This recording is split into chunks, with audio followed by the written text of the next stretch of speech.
The soft hum of the ocean was the only sound I had grown accustomed to in my weeks of solitude.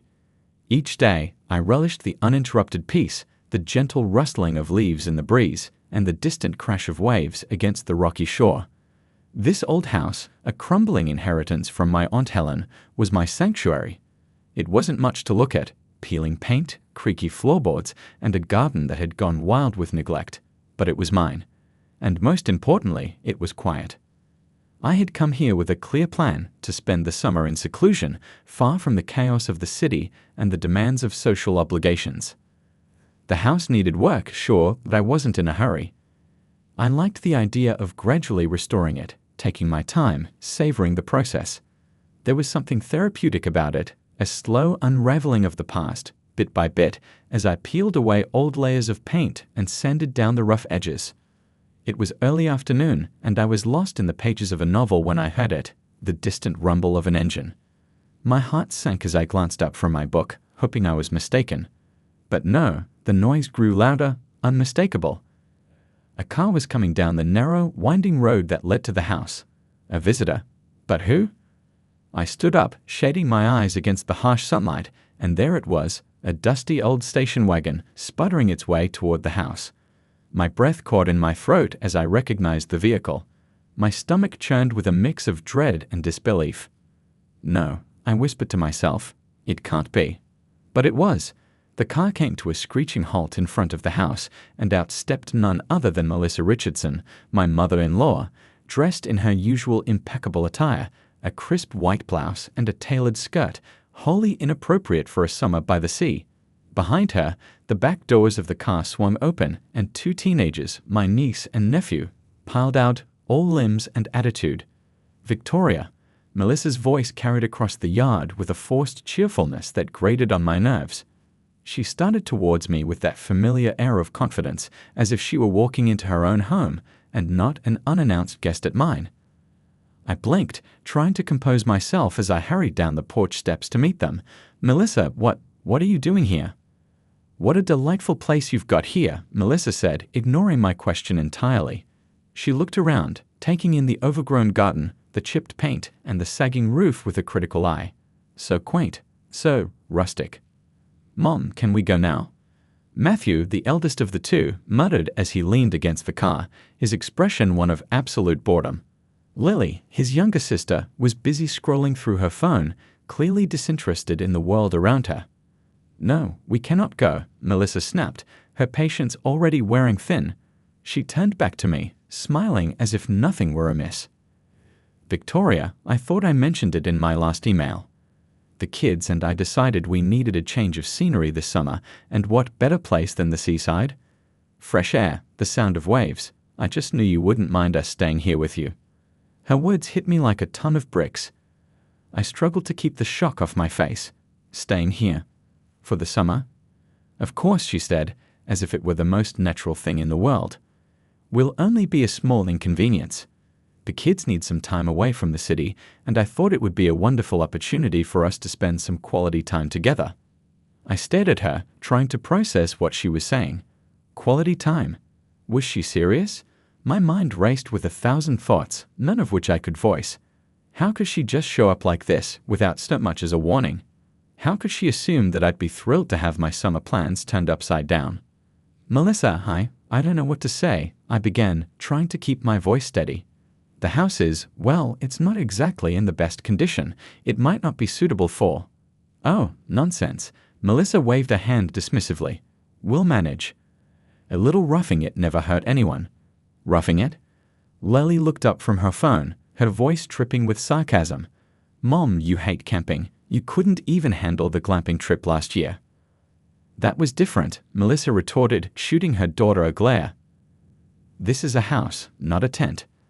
I opened my mouth to say something, anything that might dissuade them, but Melissa was already moving past me, her heels clicking on the uneven path as she headed for the front door. Let's have a look inside, shall we? She called over her shoulder. Kids, grab the bags. Matthew groaned, but he and Lily dutifully followed, dragging their suitcases out of the car. I stood there frozen, watching as my peaceful summer slipped through my fingers. Inside, the house was even less impressive than the outside. The air was thick with the scent of dust and mildew, and the dim light filtering through the dirty windows did little to improve the atmosphere. Melissa's expression soured as she took it all in, the sagging furniture, the cracked walls, the cobwebs in the corners. "Well, it certainly has potential," she said, struggling to sound positive. "But we'll need to make a few adjustments." "Mom," Matthew whined as he looked around the musty living room, "this place is like a haunted house. Are we really staying here?" "Yes, we are," Melissa replied, though her voice wavered slightly. "It's an adventure. Right, Victoria?" "Right," I said weakly, feeling more like I was about to step into a nightmare than an adventure. "Let's get settled in," Melissa continued, brushing off the unease in the air. "Victoria, could you show us to our rooms?" I hesitated. "Actually, Melissa, there's something you should know. The floors upstairs are in pretty bad shape. I've been staying in a tent outside because it's safer." Melissa's eyes widened in horror. "A tent? You're living in a tent?" "Yes," I said, trying to sound casual. "It's not as bad as it sounds. The nights are cool, and I have all the privacy I need." Matthew and Lily exchanged incredulous looks, and I could see the first cracks of doubt forming in Melissa's resolve. But before I could offer any alternatives, she squared her shoulders and set her jaw in that familiar way that told me she wasn't about to back down. "We'll make do," she declared. "Matthew, Lily, you'll take the rooms downstairs. I'll stay in the guest room. Victoria, you'll have to help us get things in order. And of course, we'll need your support, financially, I mean. After all, this is your house." I clenched my fists, trying to suppress the frustration bubbling up inside me. I had wanted to be alone, to escape the noise and demands of life, and now here I was, being roped into a situation I had no control over. But arguing with Melissa was like arguing with a brick wall. Once she had made up her mind, there was no changing it. "Of course," I said through gritted teeth. "I'll do what I can." "Wonderful." Melissa's smile returned, as if everything had been neatly resolved. "Now let's get started. There's a lot to do, and we'll need to act quickly if we want to make this place livable." As they began to unload the car, I stood there, feeling the weight of the summer ahead pressing down on me.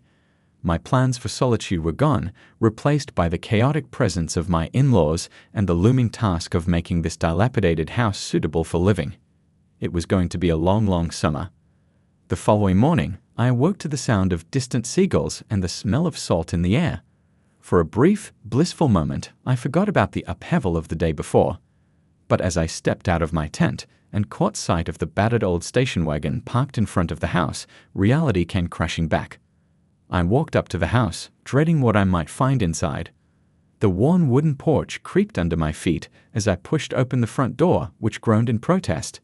Inside, I was greeted by the sight of Melissa standing in the middle of the living room, staring at the sagging ceiling with a look of sheer disbelief. Matthew and Lily were slumped on the ancient sofa, their expressions equally grim. "Good morning," I ventured, trying to sound optimistic. "How did everyone sleep?" Melissa turned to me, her face a mixture of exhaustion and frustration. "Victoria, I don't know how you've been surviving here. This place it's barely habitable. The walls are damp, the floors creak with every step, and I'm pretty sure I saw a rat in the kitchen last night." Lily, who had been half asleep, suddenly perked up. "A rat? Are you serious? We're going to get rabies or something." "There are no rats," I said quickly, though even I wasn't entirely convinced. "Just a few mice, maybe. They're harmless, really." Matthew groaned and flopped back against the sofa cushions, which released a cloud of dust. "This place sucks. Why couldn't we just stay at a hotel?" "Because, Matthew," Melissa said with forced patience, "the whole point of this trip is to spend time as a family, away from the distractions of the city. Besides, hotels are all booked up this time of year." "And expensive," I added under my breath, though no one seemed to hear me. Melissa sighed deeply, rubbing her temples as if trying to ward off a headache. "Victoria, we need to do something about this house. The children and I can't live in these conditions. We'll all get sick." "I know the house isn't in great shape," I admitted, "but I did try to warn you yesterday. I wasn't exaggerating when I said it needed a lot of work." Melissa nodded, her lips pressed into a thin line. "Yes, well, I didn't realize how bad it was until now. We can't go on like this. We need a plan." "What do you suggest?" I asked, though I wasn't sure I wanted to hear the answer. Melissa was quiet for a moment, clearly weighing her options. We need to start with the basics. The floors have to be reinforced, the plumbing needs to be checked, and the kitchen. Well, I can't cook in a kitchen like that. We'll need supplies, tools, maybe even some professionals to help us. It's going to be expensive, and frankly, Victoria, I was hoping you might be able to lend us some money to cover the costs. My heart sank. Lending Melissa money was the last thing I wanted to do, especially since I knew how she operated.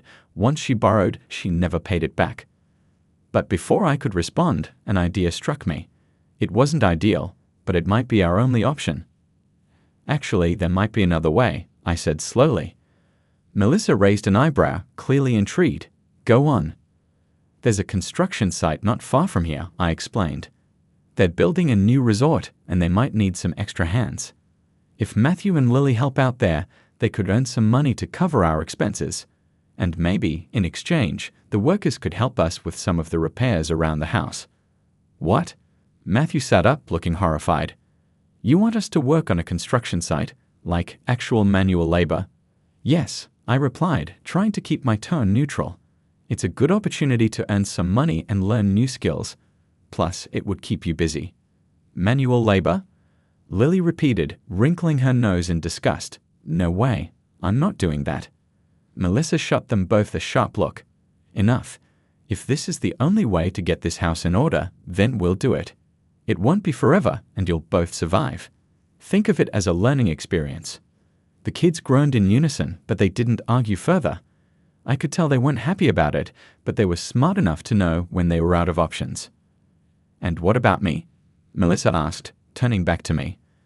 Am I supposed to sit around all day while the children work? I can't just do nothing. I hesitated, then decided to propose an idea that had been forming in the back of my mind. You could cook for the workers. I'm sure they'd appreciate a good meal, and in return, they might be more willing to help us out with the repairs. Melissa blinked, clearly not expecting that suggestion. Cook. For the workers? Yes, I said, nodding. You're a fantastic cook, Melissa. You could set up a little kitchen in the yard, maybe under a tent. It would be like a small cafe just for them. For a moment, Melissa looked as though she might protest. But then she glanced around at the state of the house and seemed to realize that there weren't many other options. Finally, she sighed and nodded. Very well, I'll do it. But if this doesn't work out, Victoria, we'll need to think of something else. Deal, I said, feeling a mix of relief and apprehension. It wasn't the summer I had planned, but at least we had a plan.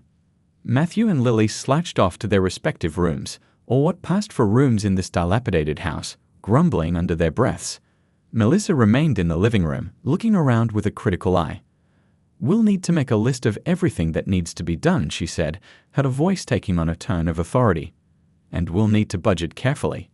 There's no point in starting if we can't see it through. I nodded, appreciating the shift in her demeanor. Despite the circumstances, Melissa was nothing if not practical.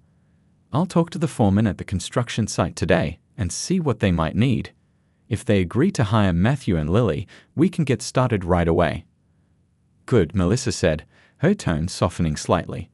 Thank you, Victoria. I know this isn't what you had planned for your summer, but we're all in this together now. For the first time, I saw a flicker of vulnerability in her eyes, and it surprised me. Maybe she was starting to realize that this wasn't just an inconvenience for her, it was an upheaval for all of us. But rather than dwell on that, I gave her a reassuring smile. We'll make it work, I said more confidently than I felt. One way or another, we'll get through this. Melissa gave me a tight smile in return, and for the first time since she arrived, I felt a strange sense of camaraderie between us. It wasn't perfect, and it certainly wasn't what either of us had expected, but at least we were on the same page. As I left the house to head to the construction site, I couldn't shake the feeling that this summer was going to be a challenge like no other. The reality of our situation was sinking in fast, and I knew that the road ahead wouldn't be easy. But for better or worse, we were in it together. I walked down the dusty road toward the construction site, the morning sun already warming the air. The path wound through tall grass, the sea breeze rustling the wildflowers that dotted the landscape. Despite my concerns about the house, I couldn't help but feel a moment of peace as I walked.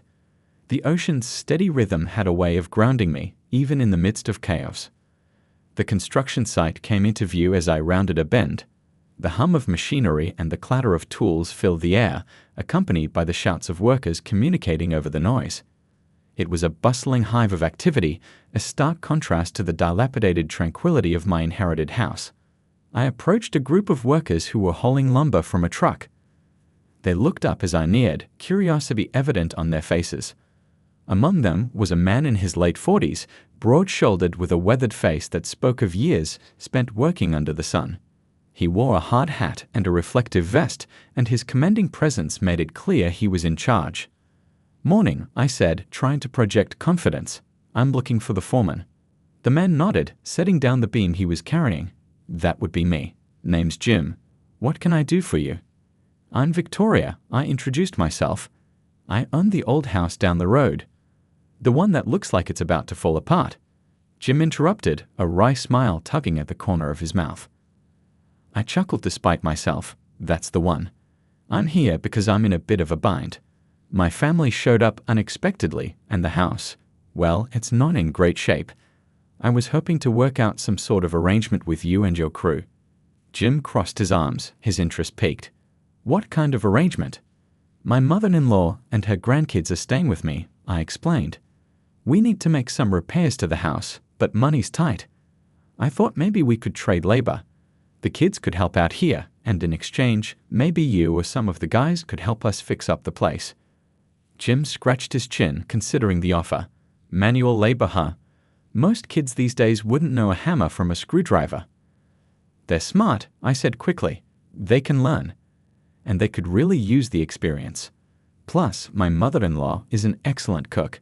She could prepare meals for the crew, real home-cooked meals." That seemed to catch his attention. "Home-cooked meals, you say? What kind of meals?" "She's good," I assured him. "Not just good, great, she's got a knack for it. I think you and your crew would appreciate a break from whatever it is you're eating now." Jim chuckled. "That's not a high bar. We've been living off of cold sandwiches and fast food. A hot meal would go a long way around here." "So, what do you think?" I asked, hopeful. "We'd be willing to start right away." Jim nodded slowly, as if weighing his options. "I tell you what, I'll give the kids a try. We could use a couple extra hands around here, even if it's just for the grunt work. If they can pull their weight, and if your mother-in-law's cooking is as good as you say, we might be able to work something out." Relief washed over me. "Thank you, Jim. We really appreciate it." "No problem," he said, waving it off. "Just make sure they show up on time tomorrow, ready to work. We start early, no sleeping in." "They'll be there," I promised. As I made my way back to the house, a sense of cautious optimism took root. It wasn't a perfect solution, but it was a start. And maybe, just maybe, it would bring us closer to getting the house in livable condition. When I returned, I found Melissa in the backyard, examining the area where she planned to set up her makeshift kitchen. She had a look of determination on her face that was both reassuring and intimidating. "Melissa," I called out as I approached. "Good news. The foreman at the construction site agreed to give Matthew and Lily a chance. They start tomorrow." Melissa turned to me, her expression a mix of surprise and relief. "That's wonderful, Victoria. I wasn't sure they'd be willing to take on teenagers, especially without any experience." "I think the promise of home-cooked meals helped tip the scales," I said with a smile. "Speaking of which, how do you feel about setting up a temporary kitchen out here? I can help you get everything organized." Melissa looked around the yard, already mentally arranging the space. "It's not ideal, but it'll do. I can set up a couple of tables, get a portable stove out here. It'll take some work, but I've cooked in worse conditions. I'll start clearing the area," I offered. "We can head into town later to pick up whatever you need." Melissa nodded, and for a moment, we shared a rare moment of camaraderie. It was strange. Just a few days ago, I couldn't imagine us working together like this. But now, with our backs against the wall, it felt like we were finally on the same team. As we set to work, Matthew and Lily emerged from the house, looking as though they'd just woken up. "Where have you been?" Matthew asked, rubbing sleep from his eyes. "I was at the construction site," I replied, wiping my hands on my jeans. "I talked to the foreman, and you two have jobs starting tomorrow." "What?" Lily groaned. I thought you were joking about that. You're really making us work there. Yes, I'm serious, I said firmly. It's a good opportunity for you both. You'll earn some money, and it'll help us get this house in order. Matthew sighed dramatically. This is so unfair. We're supposed to be on vacation. You're supposed to be helping your family, Melissa corrected, her voice firm. We all have to pitch in. It won't be easy, but it's necessary. Lily scowled. What are you going to do, Mom? Just boss us around. Melissa gave her daughter a stern look. I'll be cooking meals for the workers. And don't worry, I'll make sure you two have enough food to keep you going. Lily looked like she wanted to argue, but she bit her tongue. Matthew, on the other hand, simply shook his head in resignation. Fine, but if I break a nail or something, I'm blaming you. You'll survive, I said with a grin. It might even toughen you up a bit. Melissa shot me a sideways glance, and I could see the hint of a smile tugging at her lips. I think it'll be good for them, she said, her voice softer now. They've been too sheltered. This will give them a chance to see how hard work can pay off. I agree, I said, feeling a surge of hope. Maybe this unexpected situation would be the making of us all. As the day wore on, we fell into a rhythm. Melissa focused on setting up her outdoor kitchen while I cleared space and gathered supplies. Matthew and Lily, despite their initial complaints, helped with the heavier lifting and began to accept their new reality. The air was filled with a sense of purpose, a shared goal that brought us together in a way I hadn't anticipated. By the time evening rolled around, we had made significant progress. The yard had been cleared, a sturdy table had been set up for Melissa's kitchen, and we had a plan in place for the days ahead. As we sat around the table for dinner, Melissa's first outdoor cooked meal, which was surprisingly delicious, there was a palpable sense of accomplishment. The mood was lighter, the tension between us easing as we realized that maybe, just maybe, we could make this work. I have to admit, Melissa said as she served up a second helping of stew, this isn't how I pictured our summer, but I'm starting to think it might turn out better than I expected. Same here, I replied, feeling the warmth of the food and the company. It's not what I planned, but sometimes the best things are the ones we don't see coming. Matthew and Lily exchanged glances, still not entirely convinced, but I could tell they were beginning to come around. They were resilient, just like the rest of us, and I had no doubt they would rise to the challenge. As the sun set and the stars began to twinkle overhead, I felt a sense of peace that had eluded me since their arrival. The house was still in disrepair, and there was a lot of work ahead, but for the first time, I felt like we were a team, a real family. And maybe, in the end, that was the most unexpected solution of all. The next morning came far too early for my liking. The sun was just beginning to rise, casting a pale orange glow over the horizon. I dragged myself out of my tent, feeling the stiffness in my muscles from the previous day's work. The air was cool, a slight breeze carrying the scent of saltwater and pine. I wasn't the only one awake, though. As I made my way to the house, I spotted Matthew and Lily trudging toward the makeshift kitchen, their expressions bleary-eyed and grumpy. Melissa was already there, her hair pulled back into a no-nonsense bun as she busied herself over a portable stove. Good morning, I greeted them, trying to inject some cheerfulness into my voice. Ready for your first day of work? Matthew grunted in response, his hair a tousled mess. Barely. Lily didn't even bother with a response. She simply plopped down onto one of the folding chairs we had set up around the table, her arms crossed over her chest. Melissa glanced up from the stove, her expression firm but not unkind. Come on, you two. Eat something before you head out. You'll need your strength. She placed a plate of scrambled eggs and toast in front of each of them. Despite their initial reluctance, both kids dug in. I could see the tension between them easing slightly with each bite. I sat down across from them, cradling a cup of coffee between my hands. It won't be so bad, I said, trying to sound reassuring. You'll get used to it. Matthew swallowed a mouthful of eggs and looked at me skeptically. Are you sure about that? I am, I replied with a smile. It might even be fun. Think of it as a new adventure. Lily sighed dramatically, but there was a hint of curiosity in her eyes. I guess it's better than sitting around doing nothing. Melissa set down her own plate and joined us at the table. And remember, the sooner we get this house in order, the sooner we can all start enjoying the summer. What about you, Victoria? Matthew asked, looking at me. What are you going to do today? I'll be keeping an eye on the repairs and helping out wherever I can, I explained. I want to make sure everything's done right. And I'll be busy in the kitchen, Melissa added. So you two better make sure you're working hard. We're all counting on each other. Matthew and Lily exchanged glances, and I could see a sense of responsibility starting to settle in. It wasn't exactly enthusiasm, but it was something. After breakfast, the kids headed off to the construction site, their steps still slow but slightly more determined. Melissa and I watched them go, a shared sense of apprehension hanging between us. They'll be fine, I said, more to convince myself than anything. Melissa nodded, though her eyes lingered on their retreating figures. I hope so. They're not used to this kind of work, but it'll be good for them. We all need to adapt. We do, I agreed. And who knows? Maybe this will bring us closer together. Melissa turned to me, her expression softening. I have to admit, Victoria, you've been handling all of this better than I expected. I know it hasn't been easy. I shrugged, trying to play it off, but her words warmed me more than I'd like to admit. I'm just trying to make the best of it.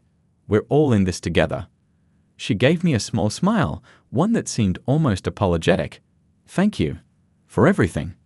I know I wasn't exactly considerate when we showed up like this. It's okay, I said, surprised by the sudden vulnerability in her voice. We're family. We'll get through this.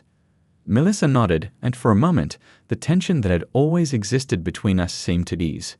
It wasn't gone, not entirely, but there was a glimmer of understanding between us now, one that hadn't been there before. The morning passed in a flurry of activity. Melissa set up her makeshift kitchen in the yard, organizing her supplies with military precision. She had already made a mental menu for the week, planning meals that were both hearty and easy to prepare in less than ideal conditions. I couldn't help but be impressed by her efficiency. Meanwhile, I busied myself with inspecting the house, making a list of the most urgent repairs. The more I looked, the more I realized just how much work was needed. The floors were in worse shape than I'd thought, the plumbing was ancient and prone to leaks, and the wiring was a mess. But with the construction workers' help, I was hopeful we could at least make the place livable. By midday, the kids returned from the construction site, their faces flushed from the sun and exertion. Matthew's shirt was streaked with dirt, and Lily's hair was frizzy from sweat, but there was a new look in their eyes, something like determination. How did it go? I asked as they approached. Matthew shrugged, but there was a hint of pride in his voice. It was okay. Harder than I thought, but not terrible. Yeah, Lily added, wiping her forehead with the back of her hand. I helped carry some wood and stuff. It wasn't too bad. Melissa handed them each a cold glass of lemonade, which they accepted gratefully. Good job, both of you, she said, her tone genuinely appreciative. You'll get the hang of it soon. As they sipped their drinks, I couldn't help but notice the change in their demeanor. They were tired, yes, but there was also a sense of accomplishment. It was as if they were beginning to understand the value of hard work, even if they didn't fully realize it yet. We've got a bit of time before lunch, I said, glancing at my watch. Why don't you two help me with some of the repairs inside the house? Nothing too heavy, just some basic stuff. Matthew and Lily exchanged looks, then nodded. Sure, Matthew said, sounding more willing than I'd expected. What do you need us to do? Let's start with the floors in the living room, I suggested. We can reinforce the boards and check for any damage. I'll show you how. As we moved inside, I noticed Melissa watching us, a thoughtful expression on her face. There was something in her gaze that made me feel like we were finally starting to bridge the gap between us. Together, we spent the next few hours working on the house. I showed Matthew how to use a hammer properly, guiding his hands until he got the hang of it. Lily, despite her earlier complaints, proved to be surprisingly adept at measuring and marking the boards. Not bad, I said as I stepped back to inspect our progress. At this rate, we might just have this place fixed up by the end of the summer. Matthew wiped his brow, looking at the newly reinforced floor with a sense of satisfaction. It's kind of cool seeing how it all comes together. Lily nodded in agreement, a small smile playing on her lips. Yeah, I guess it's not so bad. And it's kind of fun, working on it together. I smiled, feeling a warmth in my chest that had nothing to do with the physical exertion. That's the spirit. We're a team, after all. As we worked, the rhythm of our new routine began to take shape. Each day, we tackled a new project, sometimes small, sometimes daunting, but always together. The mornings were spent at the construction site, where Matthew and Lily slowly gained the respect of the workers who appreciated their willingness to learn. Melissa's cooking quickly became a highlight of the day, and the workers would often stop by just to chat with her while she prepared meals. In the afternoons, we focused on the house, making slow but steady progress. The repairs were tough, and there were days when we felt overwhelmed, but we pushed through. And in the evenings, we gathered around the table for dinner, sharing stories of our day's work and laughing more than we had in a long time. The summer began to take on a new rhythm, one that was different from what any of us had expected. It wasn't the peaceful retreat I had planned, nor was it the luxurious vacation Melissa had imagined, but it was something else, something better. We were learning, growing, and perhaps most importantly, connecting in ways we hadn't before. One evening, as we sat around the table after dinner, Melissa looked around at us and smiled. "You know," she said, her voice soft, "I think this might be the best summer we've had in a long time."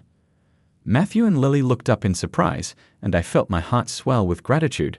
"I think so too," I agreed, catching Melissa's eye. As the sun dipped below the horizon, casting a golden glow over the sea, I realized that this summer had turned into something none of us had anticipated. We had found a new routine, one that brought us closer together and made us stronger as a family. And for the first time in a long while, I felt like I belonged. By the time August rolled around, the house that had once seemed on the verge of collapse was beginning to feel like a home. The rotten floorboards were replaced, the wiring had been updated, and the plumbing was no longer a ticking time bomb.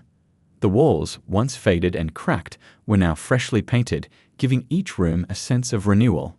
It was far from perfect, but it was ours, and it carried the sweat and effort of every one of us. The days had settled into a comfortable routine, but there was a new energy in the air as we entered the final stretch of summer. The work that had initially felt daunting now seemed manageable, even enjoyable. What had started as a necessity had transformed into a shared passion. Each nail hammered, each brushstroke applied was a testament to how far we had come, both with the house and as a family. One particularly warm evening, after a day of hard work, we decided to have dinner on the beach. It was a simple meal, grilled fish that Matthew and Lily had caught earlier that day, along with fresh vegetables from a nearby farm stand, but it felt like a feast. We spread out a blanket on the sand, the sky above us painted in shades of pink and orange as the sun dipped toward the horizon. As we sat down to eat, Melissa handed me a plate, her eyes meeting mine with a warmth that had grown over the weeks. "I'm not sure how you managed it, Victoria," she said, her voice carrying a note of admiration. "But you've turned this old house into something special." I smiled, feeling a swell of pride. "It wasn't just me," I replied, glancing at Matthew and Lily, who were already digging into their food. "We all did it together. That's what made it special." Matthew looked up from his plate, his face sun-kissed and content. "I never thought I'd say this, but I actually enjoyed fixing up the place. It feels good to look at something and know you helped build it." "Me too," Lily chimed in, nodding enthusiastically. "And I even learned how to use a power drill." "I never thought I'd be able to do something like that." Melissa laughed, her eyes crinkling at the corners. "You two have come a long way. I'm proud of you both." Matthew grinned, a rare look of genuine happiness on his face. "Thanks, Mom. I'm glad we came here, even if it wasn't what we expected." I took a sip of lemonade, savoring the moment. The tension that had once hung over us like a storm cloud had disappeared, replaced by a sense of camaraderie that was both surprising and welcome. This summer had been anything but what I'd planned, but as I looked around at the people I now considered my family, I realized it had turned out better than I could have imagined. "Remember when we first got here?" Lily said, breaking the comfortable silence. "I thought this place was a disaster. I couldn't wait to leave. But now, I don't know, I'm going to miss it." Melissa nodded, her gaze drifting out over the water. "I feel the same way. This place, it's grown on me. And so have the memories we've made here." I swallowed the lump that had formed in my throat, touched by the unexpected sentiment.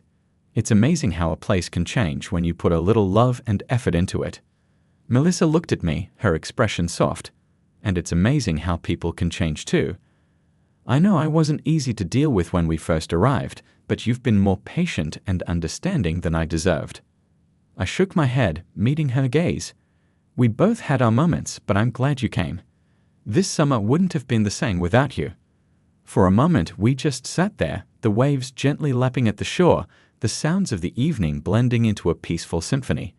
The kids were laughing about something, their voices carrying on the breeze, and for the first time in a long while, I felt a deep sense of contentment. As the last of the light faded from the sky, we packed up our picnic and started back toward the house. The path was familiar now, the way the grass brushed against our legs, the smell of salt in the air. It was all part of the rhythm of this place that had become our own. When we reached the house, the porch light flickered on, casting a warm glow over the front steps. It was a small thing, but it filled me with an overwhelming sense of accomplishment. This was more than just a house. It was a home, one that we had built together. As we stood there, lingering in the twilight, Melissa cleared her throat, drawing our attention. "I've been thinking," she began, her voice a little hesitant. "This place, it's special. It's more than just a summer house. What if we made it a tradition? Came back here every year?" Matthew and Lily exchanged surprised looks, and then Matthew broke into a grin. "That would be awesome." Lily nodded eagerly. "Yeah, we could fix up more things each summer, make it even better." I felt a rush of emotion, my heart swelling at the idea. "I'd love that," I said, my voice thick with gratitude. "This place has changed us, brought us closer. Coming back here every year, well, that sounds perfect." Melissa smiled, a genuine warm smile that I hadn't seen from her in a long time. "Then it's settled. Every summer, we'll come back and keep building on what we started. It'll be our family tradition." As we stood there, under the stars with the house behind us and the sea in front, I realized just how much this summer had changed everything. We had arrived as individuals, each with our own plans and expectations, but we were leaving as a family, united by the work we had done and the memories we had made. This summer wasn't what any of us had expected, but it turned out to be exactly what we needed. It was a reminder that sometimes the best things in life are the ones that surprise you, the ones that push you out of your comfort zone and into something new and beautiful. And as we turned to go inside, the warmth of the house welcoming us in, I knew that this summer had changed me in ways I hadn't even begun to understand. It had given me a family, a home, and a future to look forward to, one that I would cherish for years to come. This house by the sea, once a crumbling relic of the past, had become a symbol of our resilience, our love, and our ability to find beauty in the unexpected. And as we settled in for the night, the sound of the waves lulling us to sleep, I knew that this summer had changed everything forever.